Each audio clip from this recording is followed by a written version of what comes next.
میں یہاں باہر بیٹھا کچھ کام کر رہا تھا اور سڈنلی نیوز مجھے پتا چلی کہ وہ جو ہائی کورٹ ہیں انہوں نے جو اپیل کی گئی تھی فراڈ کی سینٹ کے الیکشنز کو لے کے، جہاں پیسے ویڈیو میں دیکھے گئے دیے گئے، اس کے اوپر انہوں نے ڈیسیجن دے دیا ہے، کیونکہ یہ سارا چکر تھا سینٹ میں جو دغل فصل ہوئی اور یوسف رضا گیلانی کو نااہل قرار دینے کا۔ سو رزلٹ ہمارے سامنے آ گیا ہے کہ انہوں نے کہا ہے جی کہ یہ دونوں گندے لوگ ہیں، پیسے لینے والے دینے والے، اور یہ موریلٹی کا ایشو ہے، سو موریلٹی پہ ہم ججمنٹ نہیں دے سکتے۔ سو موریلٹی کا ایشو آ گیا ہے، اور اگر عدل اور انصاف کا ادارہ موریلٹی پہ ڈیسیجن نہیں دے گا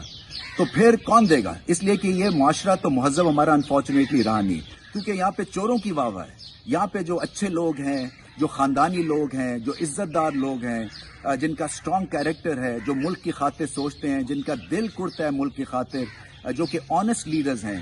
ان کی واہ واہ نہیں ہے، ان کی کوئی سپیس نہیں ہے، کیونکہ معاشرہ چوروں کو تحفظ دیتا ہے، اور یہی سب سے بڑی خرابی ہے پاکستان کی۔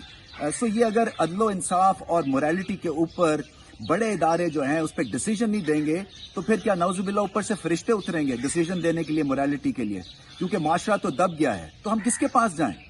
یہ سوال کرنے والا ہے، انٹروسپیکشن کی ضرورت ہے، فرسٹریشن ہے مجھے سخت۔